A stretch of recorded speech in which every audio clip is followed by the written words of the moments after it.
साईं इलाही तकलीफ़ करे जो जब इंसान वाइद जो ज़बान जो पंहिंजे पीउ वांगे खानदानी आहे जन्म तो हलाए ऐं इंशाअल्लाह यो पूरी करण जो जदोजहद जो हिम्मत वारो आहे उन सां गॾु शफी मोहम्मद साहब वई सदुस टीम ते मूंखे पूरो भरोसो आहे वॾी हिम्मत रखे थो पर आऊं हिन दौर में अॼु तव्हांखे इन भाॼीअ खे ऐं जेके कश्मीर खां वठी बजरी जे कुंड कंठ ताईं आयल दोस्तनि खे इहो चवंदुसि त तव्हां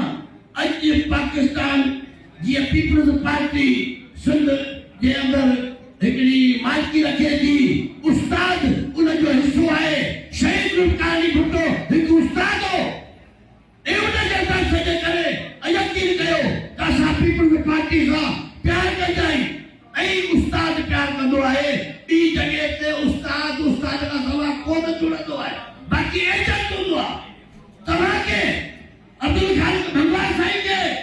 हीअ टीम खे जेका अॼु तव्हांजे अॻियां हिन भाॼी में आई आहे इहा कानूनी ओरिजिनल पेशे रफ़ाइल खां सलाम पेश कयां थो छो त हीअ कानूनी ऐं ओरिजिनल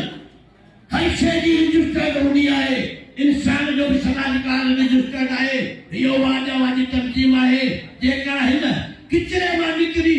आज़ाद थी आहे जंहिंजो तव्हांजो हलफ़ कयो आहे इन हलफ़ जी ज़िम्मेवारी तव्हांजे मथां आहे हर उस्ताद जे कुंड कंठ जी अव्हांखे ख़िदमत करणी आहे तव्हांजो इहो हक़ आहे ऐं फ़ख्र सां चवणो थो पए त उहे माण्हू जेके उस्ताद जो सोचो कनि तव्हांखे इहा ज़ाती ख़बर आहे मूंखे बि ज़ाती ख़बर आहे मुंहिंजा बि 45 साल गुज़रिया आहिनि फर्स्ट पहिरीं ॾींहं खां वठी सां ज़िंदगी गुज़री अॼु नस्लनि वारा वेठा आहिनि तव्हां वटि तव्हांजे लीडरनि खे चूंडियो आहे उहो कमज़ोर कोन्हनि उहे सुरड़ीअ जहिड़ा आहिनि पर तव्हांखे इहो थो ॿुधायां उहे माण्हू जेके विकाऊ ॿ नंबर तंज़ीमूं ठाहे 27 सौदेबाज़ियूं करे